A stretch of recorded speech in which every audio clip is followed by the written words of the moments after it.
Today on the Morning Edition, an alleged international child sex predator now in custody. He appeared in court in Anchorage after being extradited from Malaysia. We'll break down the details of how the FBI is working to bring him to justice.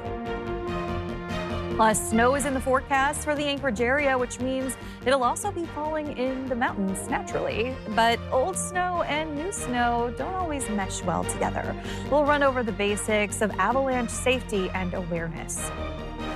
And later, with that snow in the forecast, snow sculptures, they don't just fall from the sky. On display now, we'll walk down several set up at the Fur-Rondi and see some of the incredible pieces of art as the Morning Edition starts now. Good Friday morning, everyone. We've made it to the end of the week, and those snow sculptures are one of my favorite things about Fur-Rondi. It's so fun to go look at all of the talent that is just out there. I don't understand how they do it. Yeah, and it's like every year it changes with the different themes, the different looks of the snow sculptures, and then they really are incredible to see the creativity that people have. We do have a first alert weather day this morning for South Central as well as Southwest. We've been talking about this the past few days with incoming snow. Yesterday was our transition day. Now, we did see some of those light snow showers kind of spitting across parts of South Central as we went into the yesterday afternoon, but today is really where we're going to begin to tap into that snowfall potential. Now, light snow or light flurry activity for the first part of your Friday is to be expected for inland areas of South Central. The Kenai out towards Prince William Sound as well as the Copper River Basin, you'll hold on to some of that snowfall for a good portion of the day. 19 degrees is where we're currently sitting at in Anchorage, so temperatures through the night have been significantly warmer. The past several mornings, we've been waking up to sub-zero values, if not those single-digit lows. This morning, there is that change that we have been talking about. In fact, many areas across South Central, teens and 20s to start off this morning. However, we are near freezing out towards Seward, Cordova at 36 degrees. And while northern parts of the Copper River Basin are still sitting in the single digits, once those cloud coverage builds in, as well as that snow cover, we are going to see some increasing temperatures for you as well. So here's our area of low pressure. We got blizzard conditions out towards the Alaska Peninsula, heavy snowfall through Bristol Bay, and of course, as this system continues to build into South Central, western parts of the Kenai into Anchorage and lower parts of the Matanuska Valley will stay a lot drier for the first part of Friday. We'll still see some passing snow showers, but that increased snowfall activity really arrives overnight into tomorrow. And you can see winds on the western side of that low continuing to gust upwards of about 40 miles per hour. We're also going to see winds increasing through the Bering as we welcome in the weekend. So coming up in my full forecast, we'll be talking about those first alert weather days, how much snowfall we can expect to see later in the show. Heavy rain in southeast and more snow heading into the interior. I'll have those details coming up. For the first time, an alleged international child sex predator appeared in federal court Thursday in Alaska. Cameras were not allowed in the courtroom, but Joe Allgood attended the hearing and shares those details.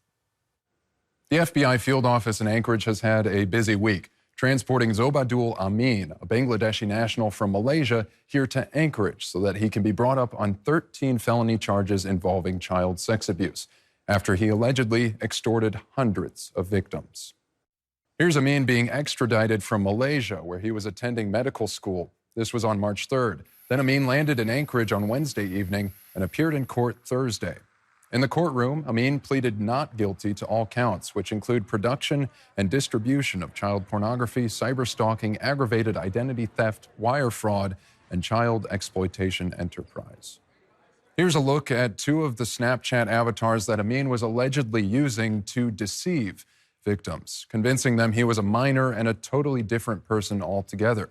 The court documents also included this image of a calendar, the strict schedule Amin sent to victims, forcing them to provide child sex abuse materials on certain days.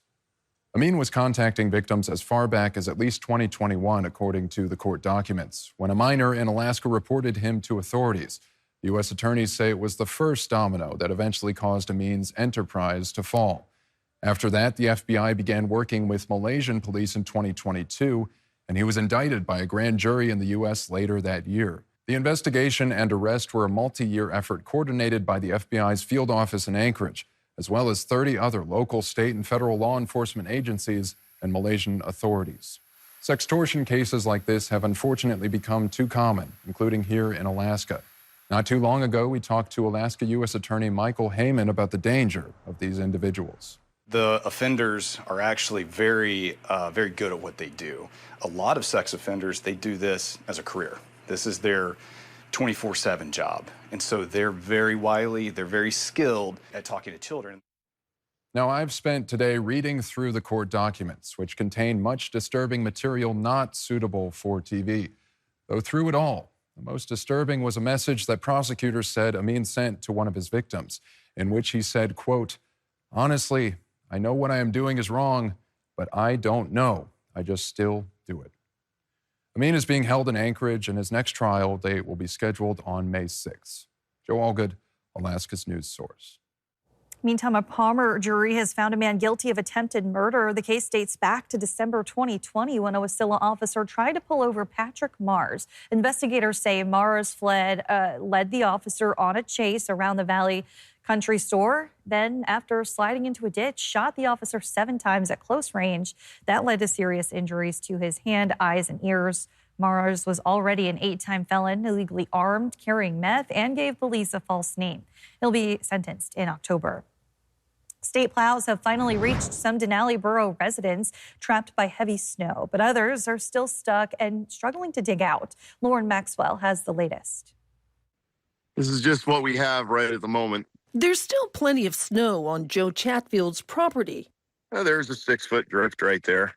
Chatfield lives in a community north of Healy that is off the grid. Depending on where you live out here, you're anywhere from 15 minutes from the highway to an hour from the highway under normal conditions. But there's nothing normal about what's been happening over the last few weeks. Back-to-back storms, blowing winds, and plummeting temperatures that literally left residents trapped in their homes. We're all the way up to minus 17. Chatfield is lucky today. He's no longer stuck. State plows came to the rescue over the weekend. You must have been a bit of a relief. It was, but at the same time, I felt a little guilty because they weren't able to get to everybody out here. Which is why he is now using his own equipment to try and get them free. But we've shoveled to that point from this way to where my woodshed is, if you can see the woodshed right here. Heather McGrarty and her family were digging out for days. And then I just had called and said, hey, help, I need to get out. Before they finally turned to neighbors for help. One neighbor tried last night, and he doesn't have a cab on his tractor, so he could only go so far before he nearly froze on the tractor to try and get out here last night. And then Joe got a little farther, and then he started running low on fuel, so he had to go back home. She says the family still has some food. But I've got caribou meat. I've got a lot of stuff right in here. But is really low on firewood to heat their home. Still, they're hopeful things will turn around. All else fails, I'll use my shovel. I mean, I do not have the back for it anymore. I shouldn't be shoveling like I am, but I just ignore it, and I got to keep trucking through it. They're determined to get through the snow. Lauren Maxwell, Alaska's news source. Well, avalanche risk in South Central has been relatively low the last few weeks as dry conditions hover in the region. But we all know that a change is on the way this weekend. We spoke with avalanche forecaster John Sykes at the Chugach Avalanche Center. He said that as snowstorms form layers in the snowpack, sometimes that snow doesn't bond well with the old snow. Then new snow or wind may create avalanches on those layers. So if you're even on flat terrain, underneath steeper terrain, so you're kind of connected to it, either at the bottom or off to the sides, you can collapse a weak layer in the snowpack that can then travel underneath the snowpack and release an avalanche train above you that can then come down. And we call that remote triggering avalanches. And it's really tricky when we have those type of conditions because people think they're traveling in a safe zone. They're on low angle slopes, but even just being underneath something above you can be really quite dangerous. Well, the Palmer Municipal Golf Course is facing an uncertain future after a contract dispute that's left the city and management at odds. Jace Bertrand spoke with the managers of the course to learn about the problems and how they hope to fix it. Still lots of snow, but at this time last year, managers of the Palmer Municipal Golf Course were starting preparations for opening day. Palmer's typically the first to tee off in South Central, beginning in mid-April. But today, the property is shuttered, doors to the entrance are locked, and even course management can't enter. The locks just got changed recently because I did not accept the terms of the contract. So at that point, I didn't have authority to go into the building. GM George Collum says his contract to manage the golf course for the city of Palmer was renewed in August, but something changed in December. I'm a private contractor, and some of the language in the contract was a little bit too controlling, in my opinion.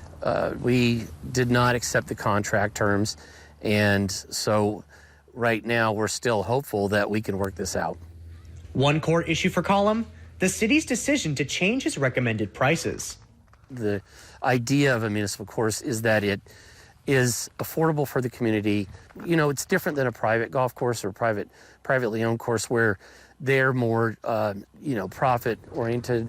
Collum says the people of Palmer are only one reason a deal with the city needs to be reached soon. Maintenance concerns are another. I mean, there was a lot of windstorms, so there's a lot of debris out on the golf course right now. So hopefully we can get a warm-up and start to thaw out and get out there and do the work we need to do. Collum says talks are ongoing between lawyers. He also plans to attend this upcoming Tuesday's city council meeting, but in the interim, not looking good for golf enthusiasts in South Central, specifically the Valley. Jace Bertrand, Alaska's news source. We reached out to the Palmer City Manager's office for comment, but have not yet received a response. Still ahead today on the Morning Edition, last month, a woman lost her life in a house fire, and it could have been prevented, but there weren't any alarms in the house. Now the fire department and Red Cross are teaming up to remind everyone how important these small devices are. Those details ahead. We do have first alert weather conditions across South Central as well as Southwest. We'll break down what that means here throughout the rest of this Friday and into the weekend. I'll have more on that, but first at sunrise, 7:43 in Anchorage, 6:38 in June. Welcome back in. 15 minutes past the hour on this Friday, and we are first alerting for South Central and Southwest today, Aaron, as well. Yeah, we're seeing impacts from heavy snowfall, gusty winds for both Southwest as well as South Central. Now, one reason we are first alerting, in addition to that snow that's coming in, is this is the first significant storm that we have seen following an extended period of dry time for most of mainland Alaska. We've got blizzard conditions along the Alaska Peninsula. Now, light to moderate snow today for many areas of South Central. The heaviest snow doesn't pick up until later this evening and into the night. We're going to see some gusty evening winds as well. And we're also going to be watching some possible chances of some wintry mix as you head through eastern parts of the Kenai and through parts of southern parts of the Copper River Valley, where we could also see a possible glaze of ice. Now, this is what we're going to be talking about here through Friday on into the weekend. Temperatures will be warm, 20s and the 30s. In fact, some areas of Prince William Sound, even out towards Seward, may see temperatures bumping up above freezing. And then, of course, primary precip type is going to be snowfall. Anchorage and into lower parts of the Mat-Su Valley, 4 to 8 inches looks possible. Western parts of the Kenai, 5 to 10 inches, while eastern parts of the Kenai, 8 to 18 inches. This is going to be more so towards Portage, Whittier, and then, of course, through the Turnagain Pass. And then those winds could gust up to 50 miles per hour with winds building inland by this evening. And you can see the number of weather alerts that we've got in place across South Central, extending into the interior. There's those blizzard warnings out towards the Alaska Peninsula. We've even got some winter weather advisories and blizzard conditions across western Alaska. This is going to be more of a ground blizzard, not so much in the way of some light snow accumulation. So there's our area of low pressure. We were talking about yesterday, the track of that low is largely going to dictate how much snowfall we are going to see. The trend still showing that this low is going to skirt right along southern parts of the Kenai and build into Prince William Sound. So this is still favoring that we'll see a decent shot for snowfall across western parts of South Central. This is also the typical track that we tend to see where a deformation band sets up somewhere across western parts of the region. Now, think of a deformation band like Play-Doh, and you're pulling that Play-Doh and it's kind of squeezing it, or it's kind of pulling it apart and making it a lot thinner. That's that deformation band within the atmosphere. So you're essentially squeezing out all of that moisture until it is no more across the region. So anywhere we see that deformation band overnight on into our Saturday is where we're going to see some of that heavier snowfall. But that snow does increase overnight into our Saturday and then gradually tapers off into through the day tomorrow. And then Sunday, we can't rule out some lingering snow showers, but the trend by Sunday will be the return to some cooler conditions. So you can see temperature-wise, precip-wise, we're going to pick up several inches of snow accumulation across eastern parts of the Kenai. There it is across western parts into Anchorage and through lower parts of the valley, where we could see the potential for about 4 to 8 inches of that snow accumulation. So be prepared for several inches of snowfall. And if you are heading out on those roadways, keep in mind it's been several or quite some time. Not sure why that lunar eclipse is popping up, because that was earlier this week. But we will have that 7-day forecast for you, Kristen, since we tended to went to another graphic that is not for today. Yeah, all right. Thanks, Aaron. In late February, a mother died running back into a burning home to find her son. Now, that loss is driving a push to make sure it doesn't happen again on the same street. The Anchorage Fire Department and the Red Cross spent Thursday morning in the cold going door to door. Danny Tompkins joined them to offer something that could save lives. 2 fires, both fatal, and neither with working smoke detectors. Now the Anchorage Fire Department and the American Red Cross are back to make sure that this street doesn't lose another life. 2 weeks ago in Malaspina Court, Linda Tamaganuk dashed into a burning mobile home to save her teenage son. With no smoke alarm, it was her final act. She went back and was looking for Thomas because we don't know when he comes home sometimes at night. So she went to go make sure he wasn't there, and whilst doing that, she passed out. She's just a hero for that. Even if no one was there, she put her own self at risk. Linda's family feels the space she left behind. This is what Linda didn't have: 3 inches of plastic and batteries. The single most important tool that can be in a home to prevent having a fire fatality is a working smoke alarm. Though small, it's also mighty. It helps reduce the risk of dying in a home fire or a home fire fatality by 50%. That risk is not just here. The Red Cross responds to a home fire somewhere in the country every 7 minutes. They say everyone in every neighborhood is at risk. Our goal is to prevent any further fatalities. Whatever message we can convey to the public, whatever information we can give out to be more fire safe, that's what we're here for. They spent their Thursday morning in the cold, offering free smoke detector installations and safety plans. You should be born and be given a smoke detector. Is our view. So the fact that we can come out and offer these free of charge to the community makes all of us super happy. If we can prevent one fatality or prevent, one injury in a home fire, it makes it all worth it. AFD and the Red Cross plan to return to the neighborhood to install these detectors in May. Their message is simple: getting a smoke detector can be the difference between life and death. Danny Tompkins, Alaska's news source. Thanks for listening to our podcast. Click subscribe so you can get the latest podcasts from Alaska's news source automatically. And stay up to date with breaking news and in-depth reporting. Available for free 24/7 with the Alaska's news source app.